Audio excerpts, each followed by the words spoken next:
disruptions. So I think,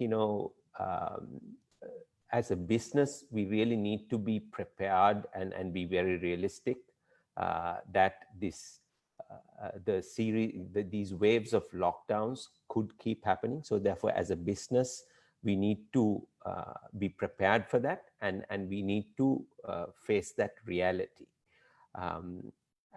And let me go to the next slide, because I think when we went through the lockdown, the way most of us approached is, I think it was a surprise for most companies, and it was really during that lockdown phase, trying to figure out how do we, ensure the safety of our employees and safety of our customers while keeping some transactions going.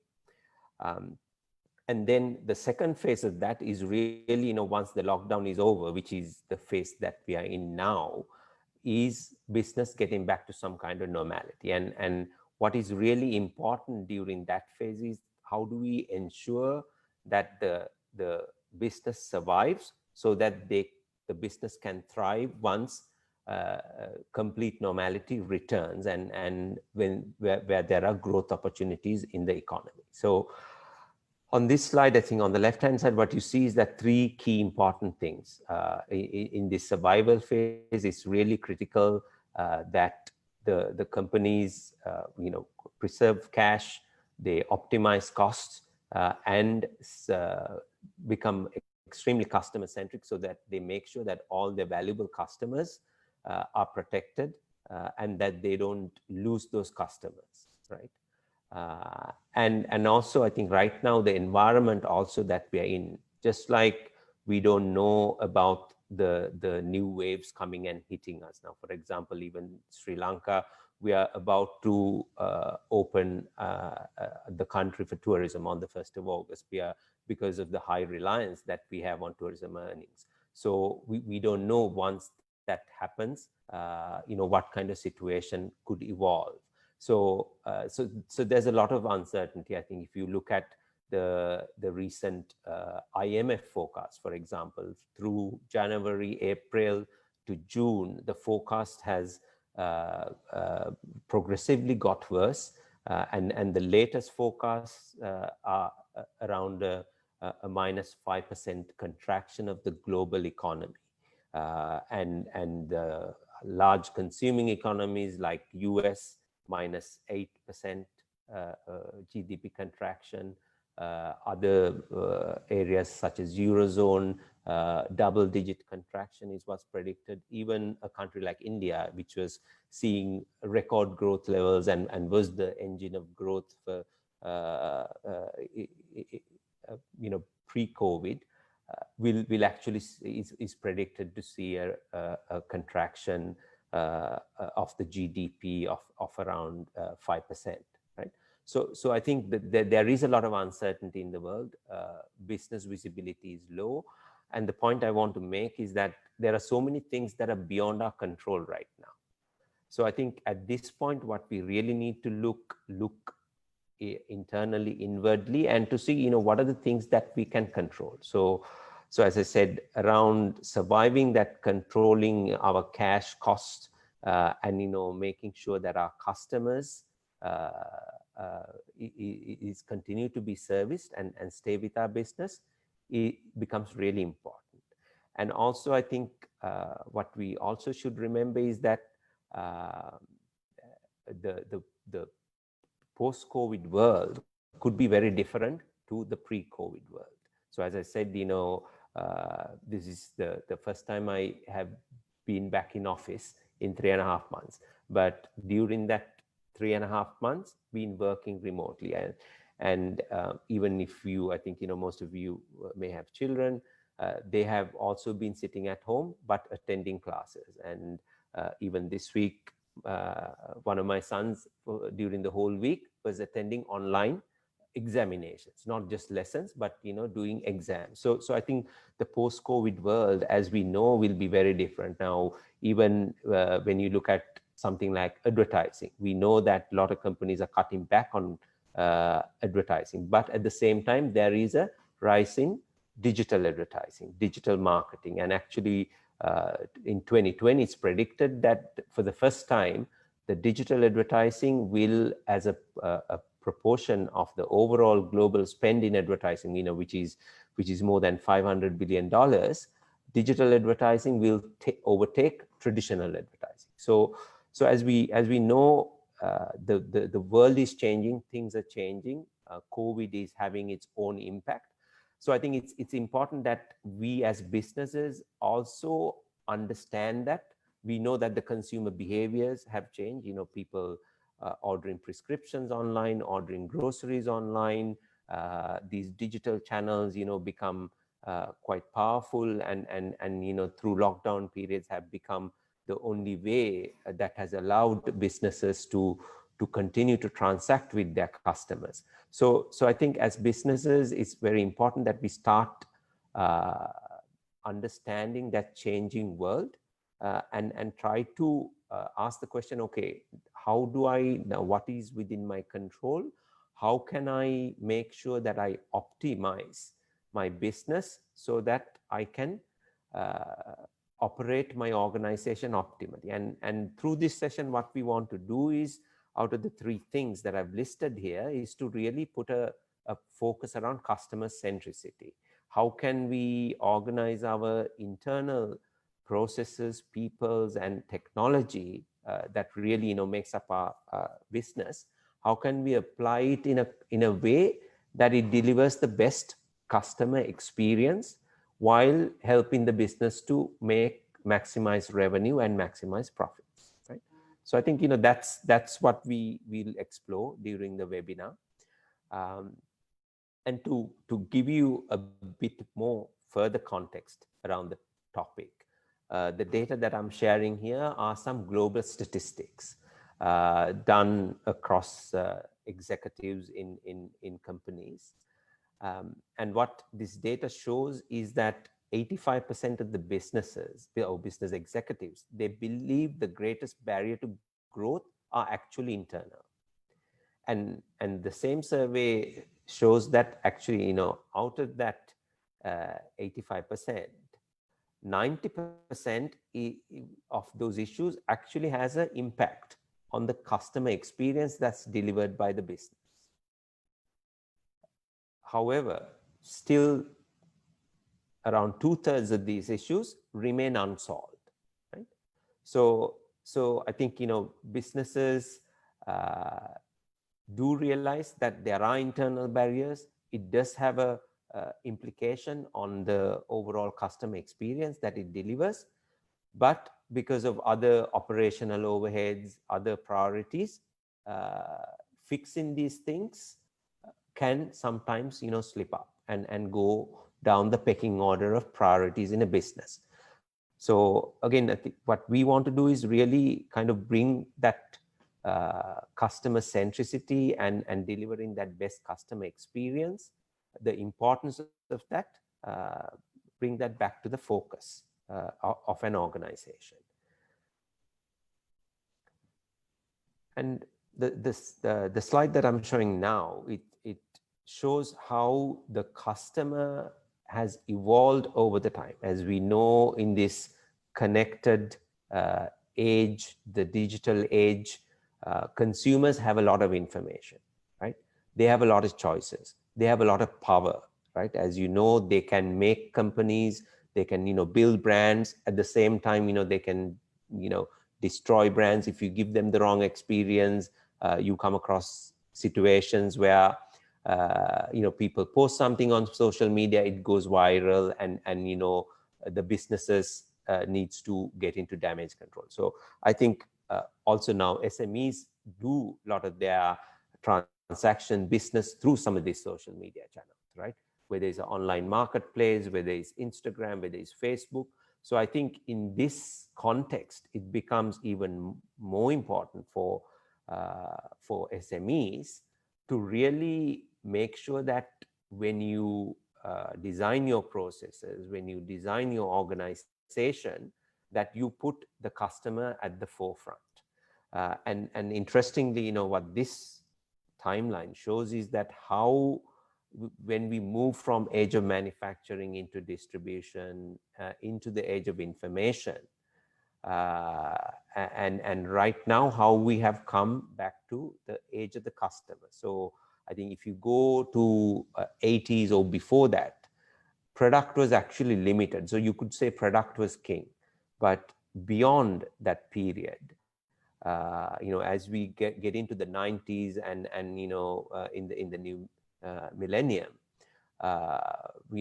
through a connected world, customers, did manage to get a lot of information. Going to your competitor could be as simple as, opening another tab on your browser. So there is a lot of information, and that's why we say they're an empowered customer. And at the same time, they're quite demanding customers. Because the customer has choice, they can be quite demanding, right? And so you will see some, companies that kind of, as we went through these ages, some of the companies that did well. And I think, even if you had to look at it, some local examples, if you imagine the time, before Uber Eats and Pick Me Foods were here, I think as a consumer myself, I could only rely on, say, Pizza Hut and McDonald's to do a food delivery that was, within the half-hour window, all right, where I could have a reasonable level of confidence that it will be a fresh produce that I'll be getting when it gets delivered. But with, Uber Eats and Pick Me coming, that whole the choice that I had, it multiplied by several hundred, because now any small restaurant, any takeaway place could list themselves on Uber, and therefore could sell online. And actually, during the lockdown and even beyond the lockdown, what you're seeing is that this is really helping businesses. Having that online channel open, it helps to engage with the customers. And when you do that, it's really important that you deliver that right experience to the customer, because now the customer has a lot more choice than before, right? In this slide, so I've kind of captured that from two eras, two quotes, for very different companies. I think Walmart, as most of you would know, is one of the largest brick and mortar retail companies. Amazon is the largest online retail company. But I think when you look at these statements from the founders of these companies, what you see is still, even during although these are companies in two different eras, still the importance that have placed that these companies have placed on the customer. So I think what I like to emphasize here is actually these companies are customer obsessed. So I think when Walmart was founded, the founders' vision was to see, how can we help customers? How can we help to save money to customers so they can live better lives? I think if you look at a company like Amazon, it's about creating the greatest online store, and it's all about giving customers a great selection, offering it at low prices, and doing very fast deliveries, right? So I think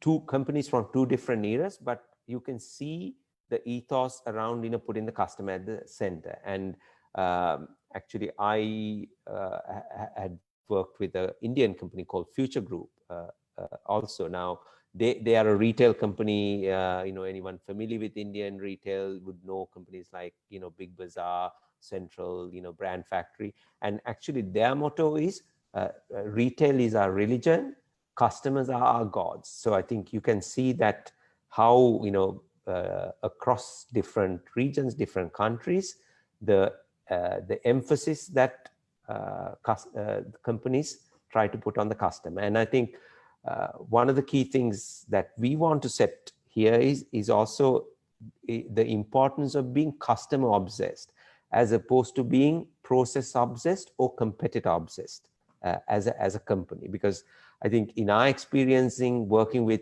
different companies, from different sectors, Some companies are very rigid in their processes, and you have to get customers to fit around their processes.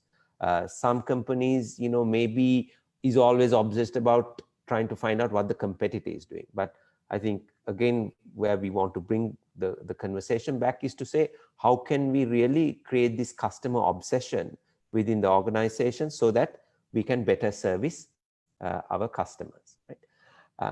And this is the last slide in my section that I want to talk through, is also this concept that not all customers are equal. As we know in life, there are so many things that has this, if you heard of Pareto principle, the 80-20 rule. So it's really, when you carefully look at it, for most organizations, 80% of the value could be delivered by 20% of the customer. So it's really important that we use data, and in this day and age, we do have a lot of data. We need to leverage that and really understand who are these different types of customers, who are these different demographies, what are their needs, what pleases one set of customers might not necessarily please others, or the channels that they want to engage might be quite different. So I think really understanding that as a business becomes really important as well, right? And also the other thing that we really need to focus, what you see, is also the customer life cycle, from awareness to consideration to the purchase. I think we do, when we acquire new customers, we do a lot of emphasis around that. But once we acquire them, servicing them, getting their loyalty, we can, as businesses, can drop the ball. But I think it's really important that we understand this customer life cycle and manage the customer in a way so that we deliver the best customer experiences. And as they say, in this era, it's not good enough to satisfy a customer. You need to delight the customer, right? So I think, and as we go through the rest of the webinar, what we want to focus is really, how can we make sure that throughout the life cycle of the customer, how can we make sure that we give them the best experience and we keep them delighted, and hopefully, I will have the opportunity, once Avinash has gone through the presentation, to come back and answer a few questions.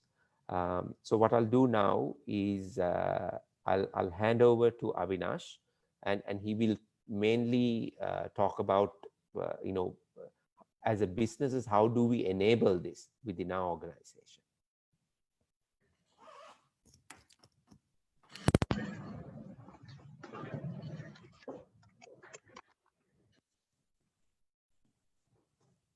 Right.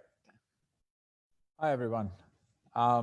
So as Rasita mentioned, I think what we wanted to get done now, I think he has put in place the context. He has explained the importance of the customer in this new age, especially as was rightly mentioned, that, given the current SME landscape, given how connected our world is, given how everything is interlinked, one bad review, one bad rating could disrupt your entire business. And especially for an SME, it could be something that's detrimental. While for a big business, they can actually take the hit and move on. I think for SMEs, it's highly important that we prioritize the customer and we focus on delivering value for the customer at each stage in the customer life cycle, even during this period, even during this current volatile, uncertain period, so that we're able to actually delight the customer at each stage. So what I will be touching on, as Rasita mentioned, was the how of it. How are we going to do this? We know customer is important. We know our processes need to be resilient. They need to be adaptable. They need to be flexible. They need to be maneuverable in this current context. How do we do this? So at Stacks, what we follow is a Pst framework, basically a 3-step or a 3-phased framework. And what we start this process with is by prioritizing. I think what is important is, there are a lot of revenue engines for the business. There are a lot of customers that deliver value for the business, but it's important to identify who your high value customers are. Who are the real customers that really add to the business? Now, theoretically, yes, all customers are very important, but if you really look at it in terms of, your long-term objectives, your financial objectives, it's key to identify that all customers are not equal. Maybe that goes against, the common advice that's provided on this area, but not all customers are equal. So it's important to identify who your high value customers are, and you need to identify what is their life cycle and what are their journeys. So just to differentiate between life cycles and journeys. So I think the simplest example is if you take banking. When you go as an individual, you open your account, you become a retail banking customer. So your lifestyle or your life cycle will be that of a retail customer. But then if you, some years down the road decide to start your own business and you form a corporate banking relationship or an SME banking relationship, then you will have two life cycles with that particular bank. Now, a journey in that sense is different. So again, if you come back to the retail context, a journey could be getting your debit card, getting your credit card, getting a housing loan, getting a vehicle lease. All these things will be, there will be multiple journeys within a certain life cycle, is what we want to say. And I think it's important to identify and prioritize who your high value customers are, what their life cycles are, and what their journeys are. What are those moments? What are those, different interactions that are key and that need to be prioritized? So I will go into detail about how we do this process on the subsequent slides. So I think once we prioritize, we need to solution. We need to look at how we can identify the customer experience gaps, those customer pain points. How can we identify them? And how can we bridge those gaps by using people, process, technology, while keeping resilience at the core of the business? And I think now resilience has become an overused word, especially during this COVID pandemic, where a lot of businesses struggled as soon as the initial lockdowns came on board. So I think it's important that businesses, build this resilience going forward. And I think Rasita laid out 3 scenarios. And that's what history tells us. It's going to be one of those 3 scenarios. We hope that, this will peter out. However, there is also the likelihood that there might be worse spikes coming up. So I think it's important to build resilience into your overall processes, even as you become more customer centric. So once you've done the prioritizing, once you've done the solutioning, it's about transforming. It's about how you actually implement and how you actually ensure customer delight. And I think for an SME especially, I think it's very important that it is led from the front. It is led from the management and the senior team of the organization, while also managing change with your rest of your employees, your rank and file, because they are, the people who deal with your customers on a day-to-day basis. They play a very critical role in taking your business forward. So you need to explain to them why change is required and how that change benefits them at an individual level. Basically answer the question for them, what is in it for me if I make this change? And that will really help us, to move to the next level and actually make sustainable long-term change and transformation. So that's basically the 3-step process that we go through. And just to go into the prioritizing phase, which is the first one, is, I think, we've heard this rule quite a lot, is this whole Pareto principle where 80% of the value is provided by 20% of effort. In this case, what we are saying is 80% of business value is generated by 20% of your customers. And through research, this has been validated. This has been revalidated as well. So it's important to identify what is value for you and who are the customers that contribute the most to that value. Now, again, I'm going to run through these very quickly. We can share the deck after the presentation so that you can go through. So I think it's obviously key to control what is within your sphere of influence. And it's important to look at, okay, where are my numbers coming from? My revenue, cost, profit, who is attributable for those contributions? Now, it could be a situation where, there can be misalignments. There could be a situation where, a customer segment that brings in 20% of your top line accounts for 40% of your costs. That means that there is something wrong in the organization and needs to be addressed. So I think we need to start with a good understanding of what is the contribution to our revenue, cost, and profit from these key segments, so that will help us to form an initial pitch. And then obviously the financial risk will also differ between different customer groups. And then I think once we have that initial view from a financial lens, then I think we need to look at it from more of a strategic lens, where we align it to, the long-term views of the business. Now, these could be through internal discussions, these could be through external scans and looking at what your competitors are doing. But it's critical to identify, you might have 20 customers right now, and 10 customers might be generating all your revenue, but you might have one customer who's an export client who currently maybe accounts for 1% of your top line, but you see export as your future. So in that case, that will be value for you, that will be core focus for you. So it is important to push on that key customer segment, even though they might not contribute a lot to you in value right now. That is where you see value, so that becomes part of your core focus areas. So it's important to identify, what your strategic plans are and what are the customer groups that you need to focus on to really bring that forward and to really focus on, driving the business forward into the next 5-10 years. So I think once you prioritize those customer segments from a strategic lens, then you need to map their life cycles. You need to identify, the age-old saying that, not all customers are the same. Customers have different requirements. They have, different ways of, they have different requirements. They have different needs. They have different ways of paying. They have different needs of approaching your company. So I think Rasita alluded to this customer life cycle, from awareness to advocacy. And that life cycle changes for different customers, and those touch points are different. So it is important to identify, at least for your main customer groups, what those touch points are. It could be your digital touch points, it could be your physical touch points. You need to identify where each of those points are so that you have a good understanding to say, okay, this is my customer, this is the life cycle that they have, this is the journey that they go through. They have 15 journey events within the typical life cycle. So that provides you clarity to then say, okay, now these are what I need to reorganize. These are what I need to improve moving forward. So once you prioritize from a financial lens, identify, who the biggest contributors are to your revenue, profit, and cost, then you align it from a strategic lens, and then you map the life cycles and you map the journeys. Then what you would move on to is actually assessing customer experience. So moving into this stage, you already have a good understanding of what the customer life cycles are like, what the journey events are.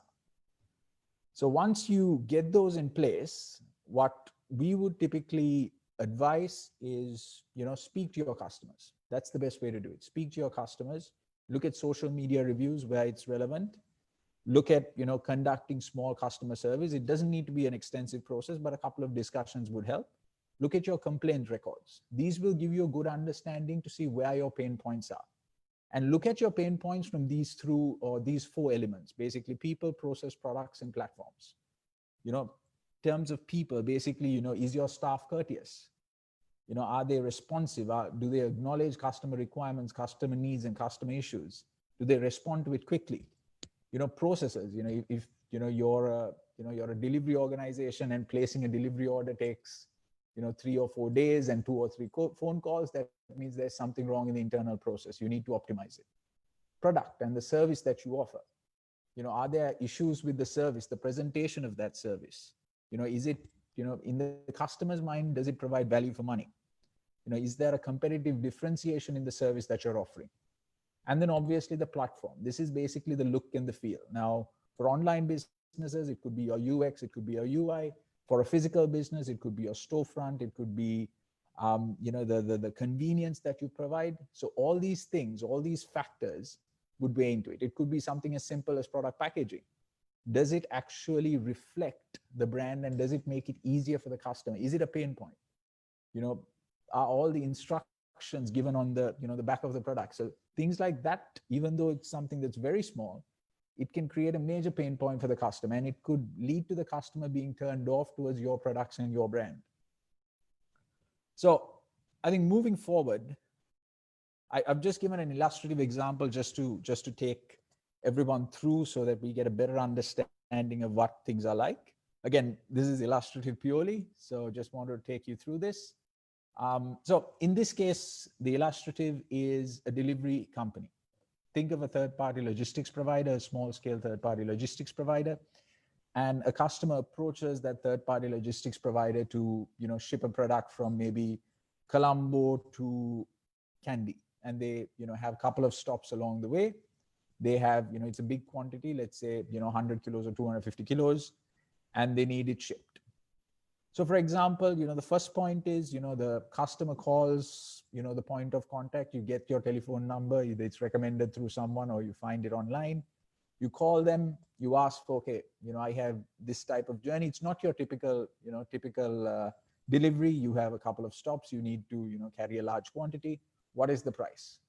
Now the point of contact might not follow up. Then the customer 2-3 days later, if he doesn't hear anything back, he will actually call back and ask, okay, where is my price? Where is my quote? That is something that can be mitigated. The client there already is aware that, okay, the quality of service that's provided is ineffective.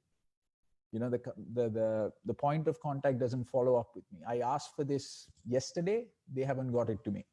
So I think all of these impact that perception of the customer, of the brand and of the company that you're representing. And then I think even, okay, let's say, the order gets accepted, they move forward to the next stage, and, the quote is provided. But producing the quote itself takes some time. A simple quote, you might need to take a couple of prices from different points, but it takes a process. It's an arduous process. It takes a couple of days. So I've just mapped some days. So the first process, there's a lag of 3 days, then there's another lag of a day, then there's another couple of days to share the quote. Then, finally the customer follows up and asks for the quote. And again, in most cases, customers drop off at this stage. But, let's say for argument's sake that this customer still sticks on, then basically the point of contact reaches out, gives the quote, and they decide to move forward. Then, for example, if something like online payment is not enabled, if the only way to make a payment is through check, the customer needs to then physically write a check, someone needs to come and collect the check, that, delays the process further. So if for example, you had an alternative around it, there's a way to get over it. But again, this is all examples that actually happen. In some cases, we might think, this is something that's so minute, something that's so insignificant that this shouldn't be happening. This is something that actually happens in organizations, and this is actually a personal experience in certain cases. So let's say, the customer decides to somehow, write a check and move forward. You might call, the customer might call, and if the driver has been delayed to make a pickup, and if the driver is uncontactable and the driver is discourteous when you call, you make different excuses, you don't accept, okay, I made a mistake, I should have been at this time. So this is from a people side. There is no effective people management. So again, there's another delay that is created, more issues for the customer, more dissatisfaction, more pain points that's created. So that basically reduces the likelihood that the customer will promote a particular company to someone else. And then finally, let's say you deliver the product and then you find out, the product is delivered to the wrong address.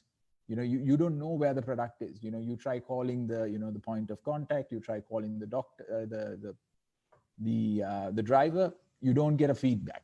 So there is no way to see where the delivery is, where the parcel is, when am I going to get it? Those questions can't be answered. And even if I get to the driver, I'm relying purely on his word. There's no mechanism to actually drive the process forward. So again, this was just some pain points that we can identify by mapping the customer journey, by mapping the customer life cycle from beginning to end. And again, this is for just one specific customer journey. So I think once we have this, I think it's important to identify what our enablers are. So in this case, we've identified 4, and I think these 4 apply across most scenarios. It's your lean, or how can you improve your process through process re-engineering. A process could previously have taken 10 steps. Can you bring it down to 4 steps? Technology. Can you introduce a technological platform that could actually expedite the process faster? People. Do you need the required training? Do you need to upskill them? Do you need to change the way that they are compensated? Do you need to add more KPIs to them? So all these factors need to be considered, and also data in terms of, getting the right information to the right person at the right time. And I think, this is something that we work quite extensively on, even with big organizations, about how we actively use data and effectively use data to support this process. And this is where a lot of organizations fail. It's at your fingertips, it's with you, but you don't use it effectively. So these are the four enablers. I think these would address most problems in most situations. So I think, going back to our illustrative example, the first problem where, the customer calls you, no response. Can you actually have some sort of CRM system? Now there are very cheap online CRM systems in most cases that are actually free, that will track your call. You will say, okay, it is a call from person X at 9:30 in the morning. So then at the end of the day, okay, these are all the calls that I received. This is the query that they had. So then you can, proactively reach out to them before the customer comes back to you. So then the customer is satisfied because you share the quote with them very quickly, and you respond to their query very quickly. And the other side is actually the development of the quotation. Can this process be automated? Do you need to actually call, 4 or 5 people and figure out the prices? It's a structured order. You might have a couple of deviations here and there, but it shouldn't be a completely arduous process. It's not something that's completely foreign. Can you have a structured format that you will, change or customize or alter? But it will be, just a quick format, maybe 5 minutes. It could be an Excel. It doesn't need to be something that's sophisticated, that will spit out a price saying, okay, this is my price. So again, quick workarounds, nothing very complicated. Then, something as simple as the payment. When it comes to the check payment, can we make something like online transfer mandatory, or make it the preferred choice, so that it'll be easier for the customer and it'll be easier for the business itself? So we as a business can conserve our costs. We don't need to send someone to go and pick up a check. And also the transaction is going to be much faster. So again, a very simple step, but something that will provide enormous value, and will provide a lot of time and cost savings both. And then, training your staff. It could be, in this case, being a delivery organization, it could be training your drivers, it could be training your delivery personnel to make sure that they're courteous. When they get a customer call, they will, be courteous, be thoughtful, explain if they have any issues. There are obviously things that are beyond their control that could happen. Explain those in a very reasonable way. Maybe it could be by attaching, KPIs to them, net promoter score. Have a customer satisfaction score at the end of each delivery, so that, you would rate it from 1 to 10.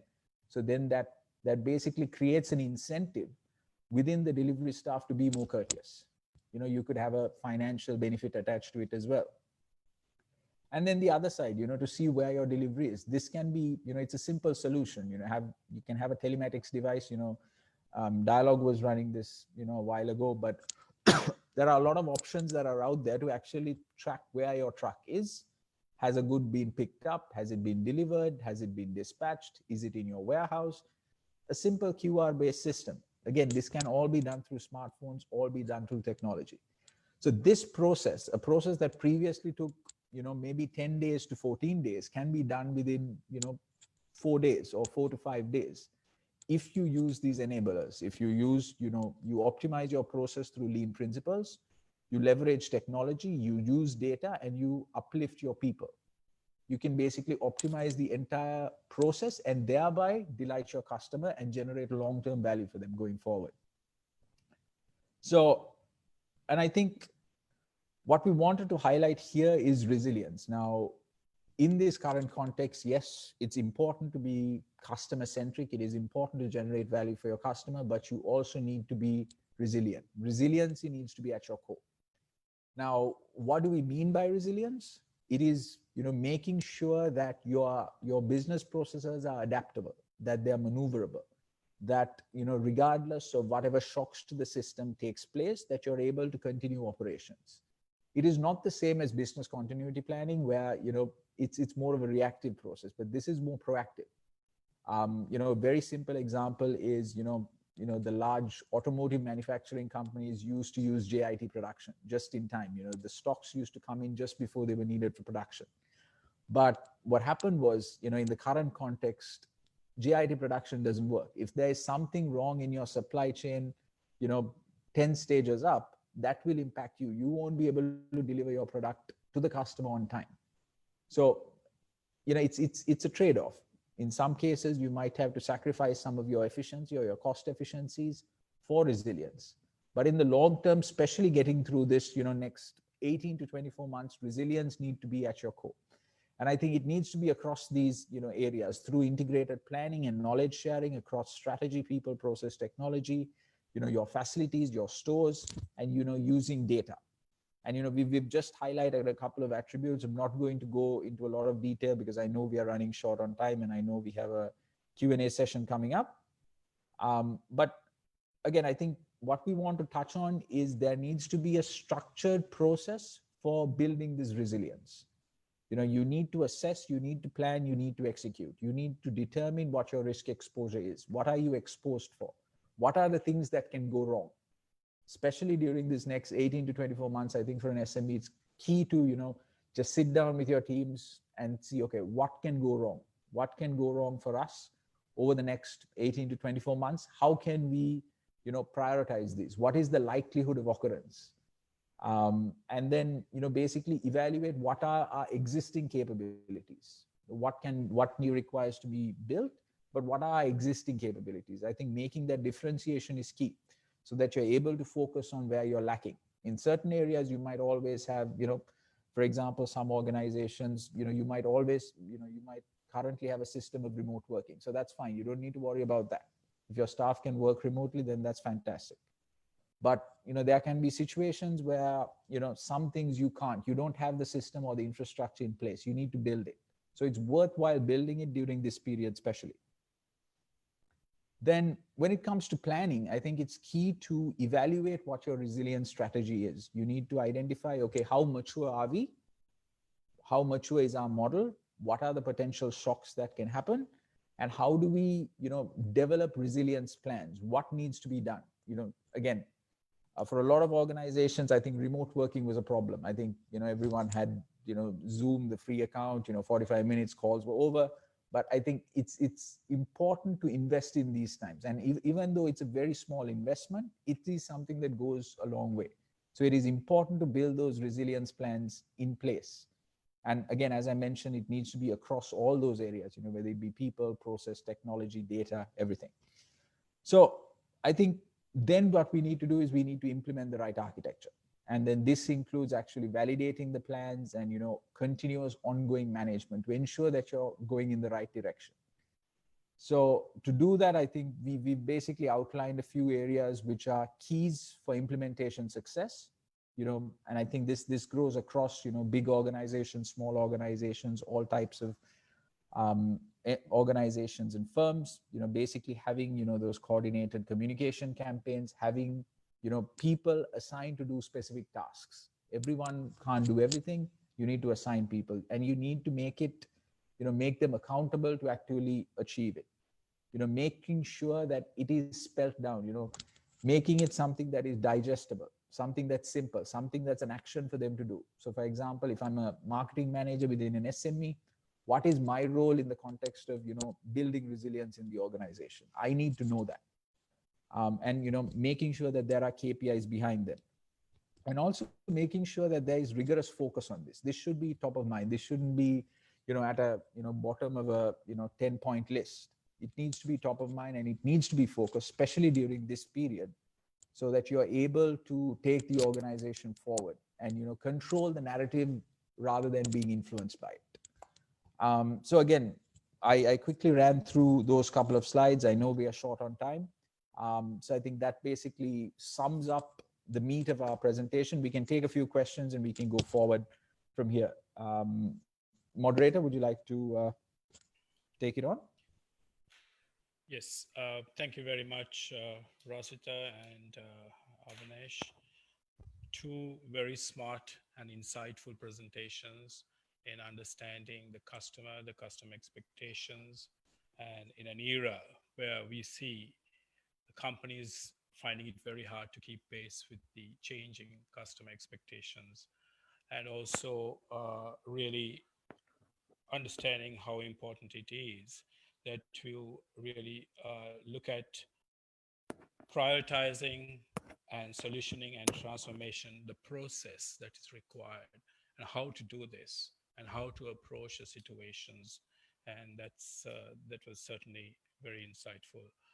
Um, to all of you who may have questions, may I ask you to please forward them through the Q&A that's available at the bottom. Then we could pick it up from there. But until such time, because I don't see any questions yet,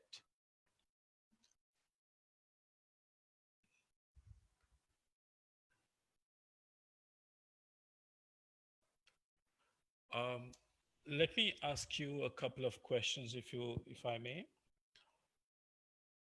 We see e-commerce growing much faster, and we see it. I mean, if you look at the growth, the GDP growth in some of the countries, if I take India, it's at maybe 6%. If you look at the US, it's 2.3% maybe. But when you look at e-commerce growth, it's just way above, 3 times more, than maybe 18%, 20%. And why is this happening? It's obviously because the customer expectations are such that they're looking for convenience, they're looking for value, and they're finding that very much in a digitized world, because we are all empowered by this and we have it all on our fingertips. And they are really looking, and the companies that have moved to digitization, even during COVID, we've seen that many of them are thriving because they were able to adjust very fast to the situation. If you look at Zoom, if you look at Amazon, and if you look at even some of the smaller businesses that had digitized, they were able to very quickly adjust and continue to serve their customers, right? And continue their service.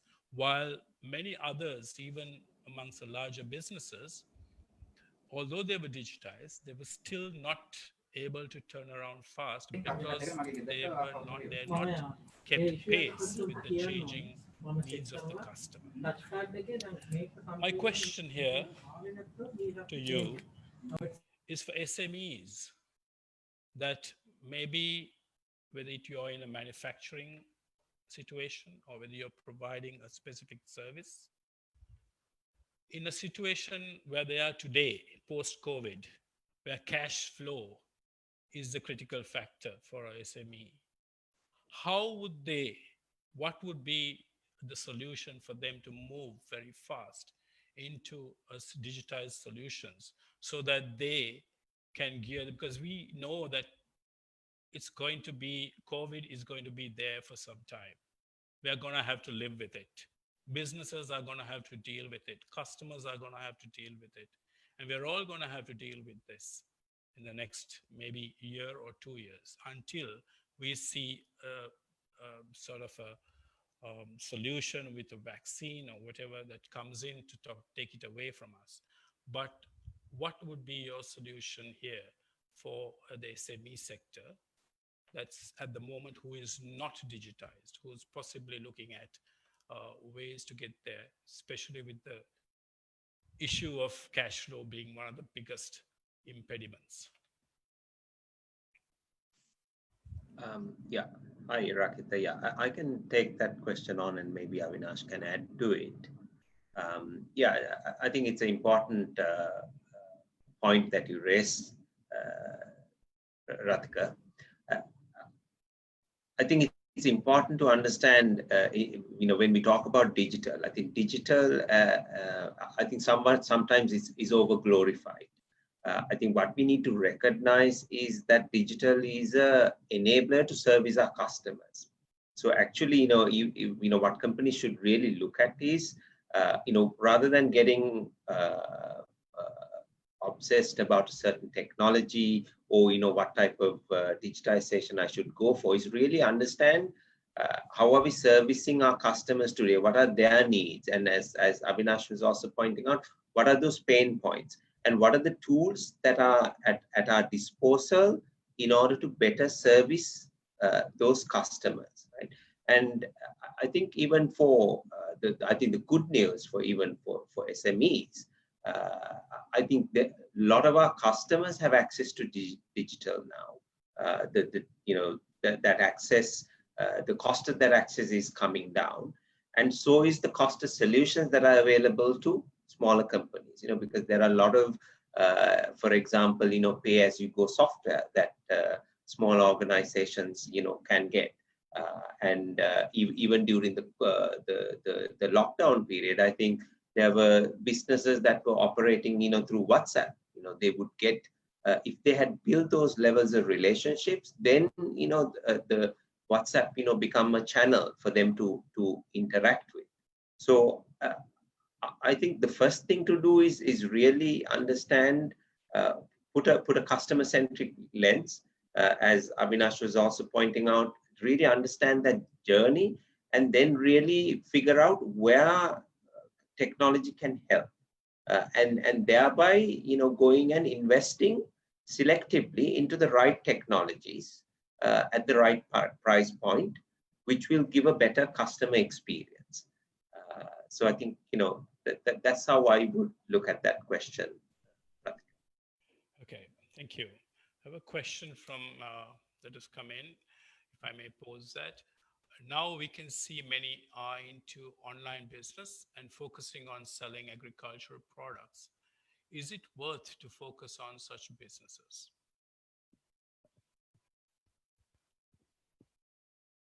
Yeah,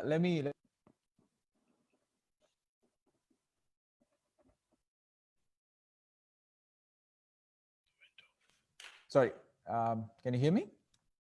Yep, now we can. Yeah, okay, great. So actually, this is a very, very interesting question, because yesterday I was sitting in on a workshop that was done by the EU on basically the modernization of the agricultural sector, and there were certain presenters, certain companies, certain startups who actually was presenting the services that they had specifically focused on the agricultural sector, about making that connection. And I think some of the names were, I think, Govipola, Elaviru, and even there were certain government platforms that were in place to basically support this transaction. And I think yes, I think it is critical, because I think I can't remember the exact numbers, but there's a lot of wastage, especially in the agricultural sector, that takes place going through the traditional channels, going to these economic centers, the transportation, you need to store it, there's sometimes a glut in the supply, you have massive supply leading to sudden shocks in price. And as happened during the lockdown period, a lot of farmers were unable to get their produce to the buyers. So actually using an online platform to facilitate this process is something that will really help. And that's, there's a lot of providers who are actually doing it. There's limited engagement on those platforms, which is, I think, something that we want to resolve. And that was something that was discussed both by a representative of the Ministry of Agriculture, as well as some members from this EU team. It's basically how we get the farmers on board. And I think it's important, because the farmer is able to directly sell to the end buyer. And there's that platform that's created that will facilitate trade. And I think this is a great great focus on this whole customer centricity concept, because you're directly selling to your customer. And as a farmer, you're able to get the best value for your product by selling it online. So I think there's a lot of options that are out there for someone who's focusing on the agriculture sector and looking to move into the online selling approach of agricultural products. I think there's a lot of potential. I think it's just look into a couple of these options. I think it builds the connections that are necessary in order to really create value and to maximize the value for the farmer. And there's a lot of data and a lot of models that have been followed in other countries where we can learn the best practices from as well, where the transaction becomes seamless. You can be you could be a large wholesaler that can buy in bulk, and that can take a lot of that risk away, rather than there be multiple layers for the product to get to the end consumer. So you can disintermediate that process. There's also the option to actually for wholesalers to get involved. It's easier for them to do their sourcing rather than going through these multiple layers, and you can get the best of the best. So again, there's a lot of potential there. I think there's a lot of value there, and I think in Sri Lanka, I think now we're in the right direction to take this forward. Okay, Okay, thank you. So just one more question that is coming. Uh, but if this says that, but if the farmer in Anuradhapura and the buyer is in Colombo, how will the online purchase work? True. Uh, So I think just to I think follow up on that again, this was something that was discussed yesterday as well. I think this is something that the government highlighted, that they will actually be playing some role in this logistics process. Now, there are providers who already offer this, but the thing is, if you are a logistics provider who's shipping just a very small quantity from Anuradhapura to Colombo, that's not going to be a very efficient process to do it. But if you can actually aggregate it, as these sites would allow you to, from multiple sellers, you can aggregate it in one location, you can get a full truckload of it and then bring it to Colombo. So right now, I think the question was, who provides that transportation? The discussion yesterday was actually for the government to support the growth in this sector and actually, invest in, building some of these logistics providers, especially in rural communities. There are platforms that are right there. I think Helaviru, which is a platform that has been launched some years ago, actually has a Uber type concept where they've partnered with truckers from, I think they've partnered from someone as small as a bike rider through someone who has a container. So across all those, mid levels, there are actually partners that they have formed relationships with. So for example, as if there's a load in Anuradhapura, if there's the, I don't know, potato harvest and it's coming down, you can basically look at, okay, who is, within a 10-kilometer radius? Can I use, this person to ship the, product from Anuradhapura to Colombo?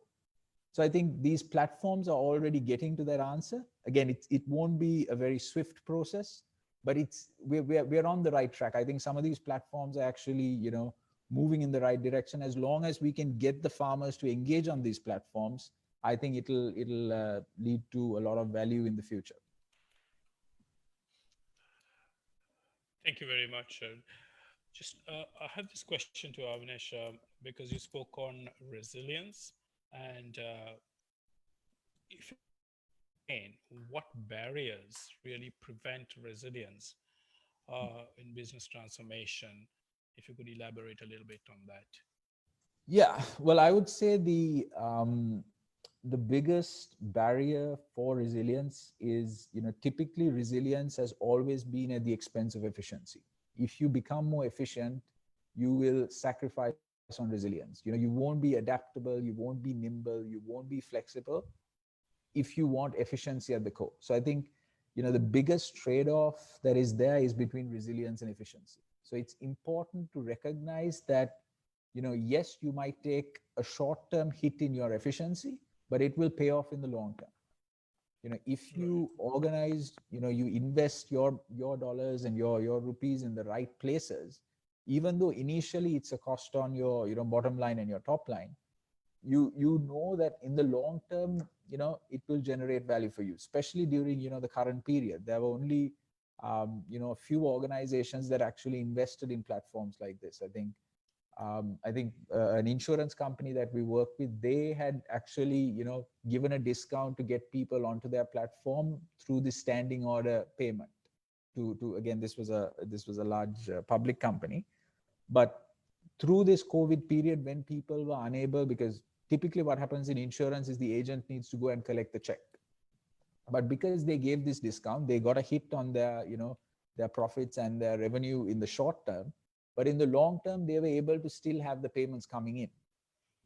So I think, again, it's that decision making, having that long term focus, looking at, okay, how can we make this overall process more resilient and more adaptable to withstand shocks? I think that is the biggest limitation, and I think the biggest challenge that we need to overcome in order to move our organizations towards being more resilient. Thank you, Avinash. Just another question that has come into the system is going back to the previous question, I think.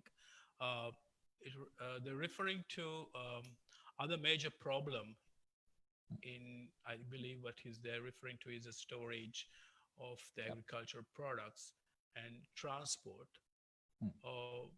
without large lorries or sorry, large losses. Pardon me for that. Uh, Yeah. because I think they're referring to mainly to the issue of storage, because storage is becoming a serious issue, as you know, when it comes to perishable items, then the movement is slow. So I think that's the reference that they're making here. Yeah. So again, I think here this is something that was a very strongly debated at our discussion yesterday, where the argument was who is going to cover the losses. Um, the concept of, I think, forward contracting is something that has been popularized in India and Bangladesh. I think they haven't yet got the model right here in Sri Lanka, but that is something that a lot of these organizations that I mentioned before are going for. To actually, it could be an insurance policy. Now, I don't know if the local insurance providers are providing, comprehensive covers right now, but I think that is something that they want to influence the government to do, to actually provide the right covers, whether, just taking that risk away from the small farmer. In most cases, farmers don't have access to capital. So I think, we were, hearing that there is, funding that's been provided to actually strengthen and develop a framework that will support, this transfer of risk and this management of risk.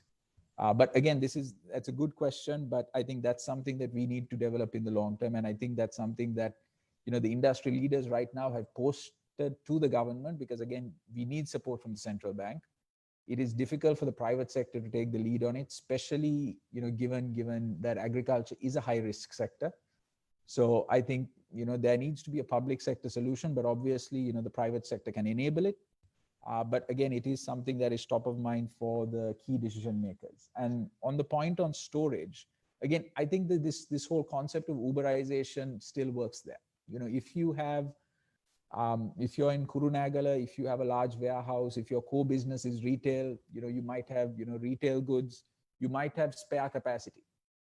You can basically log it on this platform and say, okay, I have capacity for 250,000 square feet of capacity that's available. What storage can I do? And again, there's a cost involved here. You might need refrigeration in certain cases. You might need dry dry docks in other places. But I think it's this concept is there. I think this concept of this Uberization of a lot of our technology and a lot of these support services, I think that'll really help us to move forward. And again, that'll contribute to the overall resilience. Again, as I mentioned, resilience is always at the expense of something. So there is cost involved, but again, it will build resilience in the long term. And as a country, I think that is where we need to move to in the long term as we move forward, to ensure that we support, the farmer who is, right at the bottom of the value chain and adding a lot of value. Thank you very much for that explanation. And I think we all have to focus on our farmers and agriculture, because food security is becoming key and being a key factor in this country for a very long time. And a country that is importing much of its food in the next 20, 30, or 50 years, we need to find the solution. Others, we will be importing more and more of it, and it's not going to be the right solution. I think it's time for us to close, because we've approached timing. Um, I just want to, I think this, in closing, what I like to say is that customer is becoming more and more important today than even if I look at pre-COVID, to look at post-COVID. The focus on customer is key, and identifying your ideal customer is also becoming a factor, because I think you spoke much about the the valued customer, the one who brings in the most amount of value, and identifying who that customer is key in this situation, very specifically for the SME sector, because you don't and you cannot be anything and everything to everybody. So you got to understand what your key strengths are, what your resources are, then identify who your ideal customer is, then also find out exactly what your pain points are. What are the customer's pain points? That's what you need to really address. And I think you went into detail in explaining very clearly how to prioritize. And in the process of prioritizing, even identifying the risk areas that you have to be cautious of. And then in the process, looking at the pain points and addressing them through the process that you have explained. Um, Thank you very much for this, and I thank you for two very smart presentations that shared great insight to all the participants. And I think if there are any business owners here of from the SME sector, you really have got some valuable learning. And I believe if you would like to learn more about it, you could contact Stacks directly or uh, through this process. And I'm sure Avnesh and also Rasta would be available to you in taking your questions forward and helping you with your business ambitions. Thank you very much to all of you, and thank you to Stax and also to the UN Resident Coordinator Office in putting together all of this program. Thank you.